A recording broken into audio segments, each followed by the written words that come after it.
You might feel like you've been inundated with forward-facing sonar videos lately, but this one's different. So this is really a call to action. We are going to talk about forward-facing sonar. I know we've talked about it a lot in the last week. There's also been a lot of comments. So I really ask you to watch this video and watch it through, and because to be honest, this video is about what you can do about forward-facing sonar and what we at Mark Fisher Outdoors are willing to do to kind of join forces as a community. We talk about us being a community all the time. This is one situation where we as a community are hoping to actually take some action. So guys, stick around. We'll talk more about this when we come back.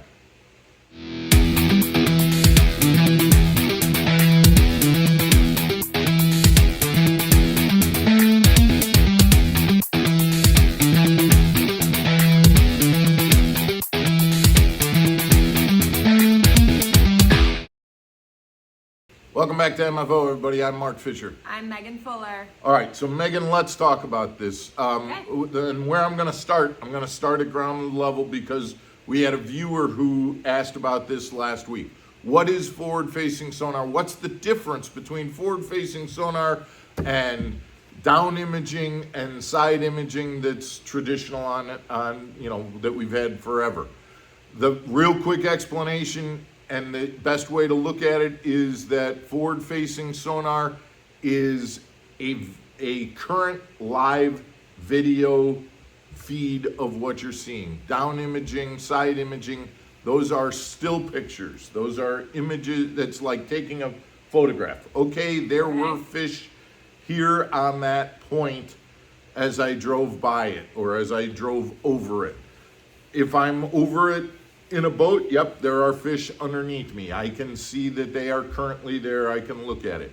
The difference with live scope or forward-facing sonar is that it is a video. You can see your bait be thrown in and drop down. You can see the fish swim to it. It's a video.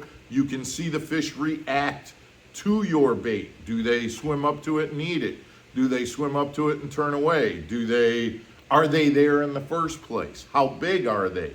It's all live video footage that you can see happening in relation to your bait, in relation to where you are.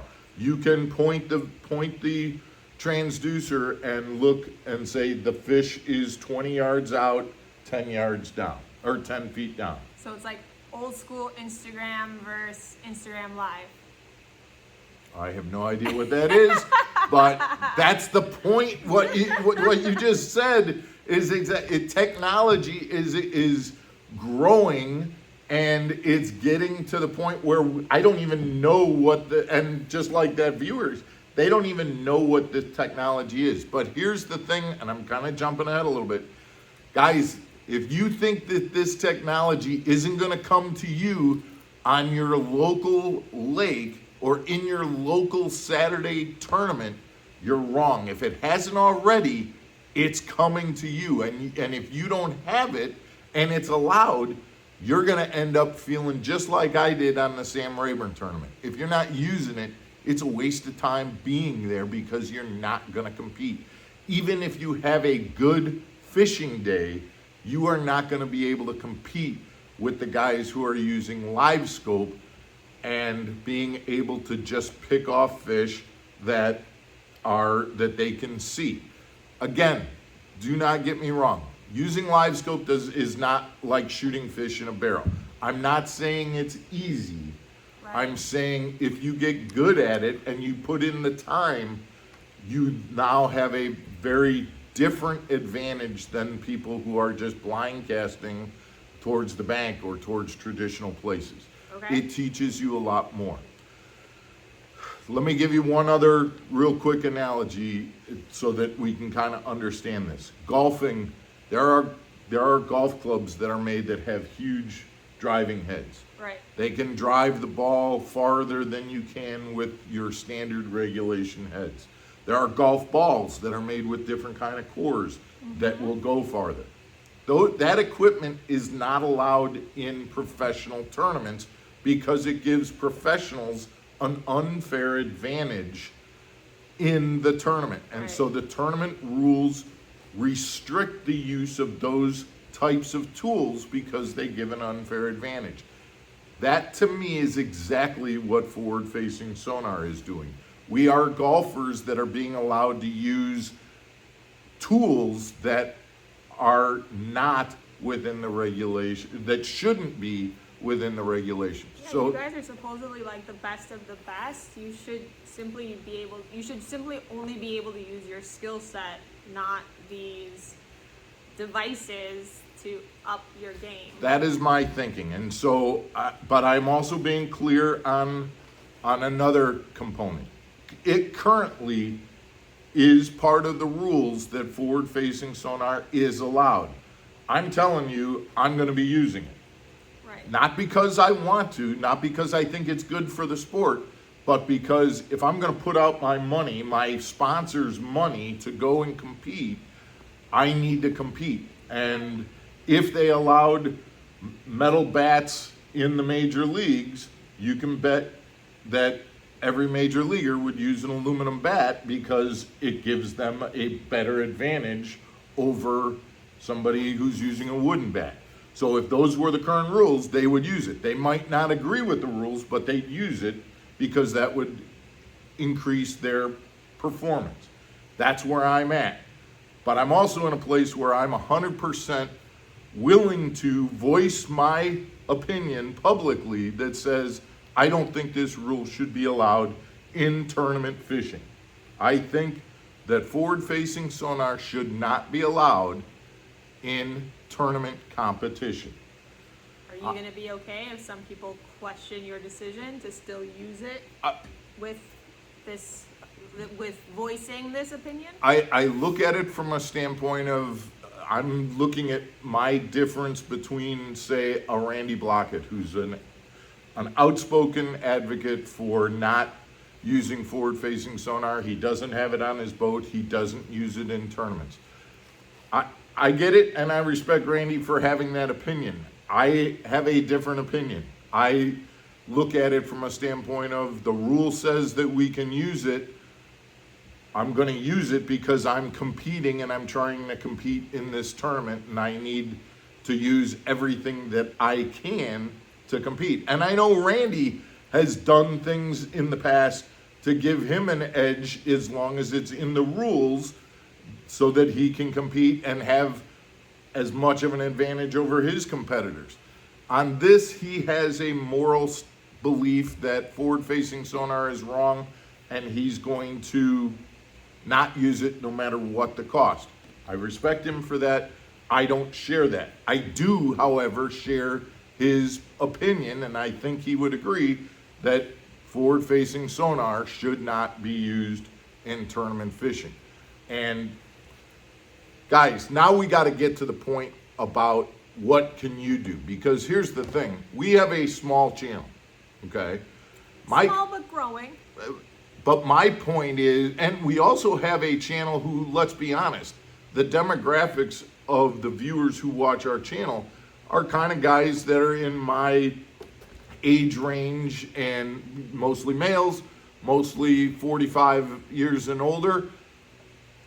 We have the ability, if we group together and band together, to send a message to BASS and to Major League Fishing that says we don't think that this is the appropriate way for professional fishing to go. We don't enjoy watching it. We don't think that it's right for the sport. There are a lot of other things, concerns about the fisheries themselves and what it's doing to the fish populations and things like that. But the most important thing is it doesn't have a place in professional fishing, and from a viewer standpoint, it's boring as heck to watch. And so therefore viewers are not going to be watching. Viewership is going to go down, and the argument of, well, sponsors are really pushing forward-facing sonar, electronics companies. Well, sponsors can push it, but if the viewers aren't watching, then it doesn't, then that kind of argument kind of gets washed in the fact that you're losing viewership. Guys, what are we talking about here?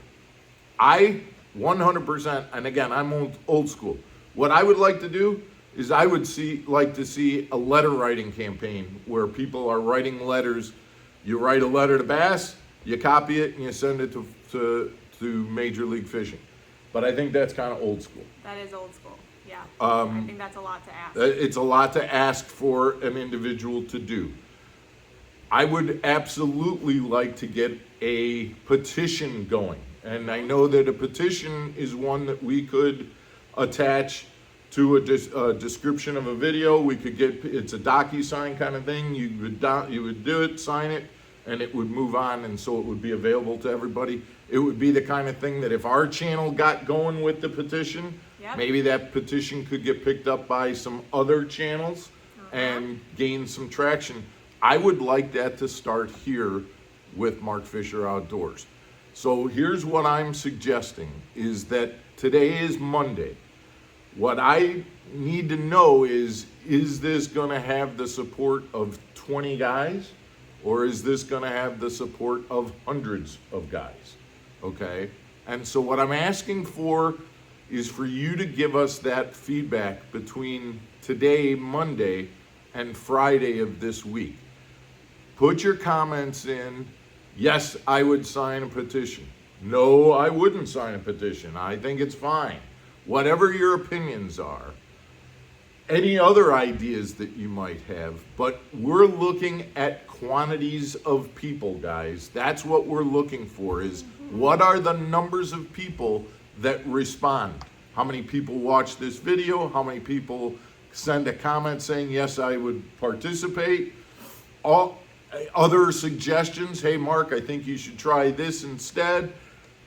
We need this to be shared. We need this to be gotten out there. We need to see what the numbers are. Between Monday and Friday, we need to see what the numbers are of people that would get on this bandwagon. And if those numbers are strong enough to warrant the movement, I'm ready to go starting on Friday of this week. Okay, let's do it. I don't... And if you guys say no, like, there won't be any judgment. We won't write negative comments. Like that. Absolutely not. We just need to know what you're in, like what your status is. I 100% am doing this. I have a belief, but my beliefs don't make that have to be your belief. And if you don't agree with me, I would just want you to share the fact that you don't agree. If you have different ideas or better ideas, I'm open to hearing those better ideas as well. So we're using this week as a way for us to get that information from you as to whether you're on board, whether you have some different thoughts, or whether you absolutely disagree with us. And that's what we would like through this week. So you can bet that on Friday there will be a video that will come out that'll kind of give some answers. But please, if you're on board with this, share this, like this, comment to us, get this video out. If you haven't already, please subscribe to the channel. You know, if you want to be a part of this, we absolutely want you to join this community. And we have other videos coming up this week about other fishing related topics. So we invite you to join us for the rest of the week as we kind of get the information and get the data about this topic. Thanks, guys, for joining us. Stick around tomorrow for another episode. Have a good evening. Stay channeled.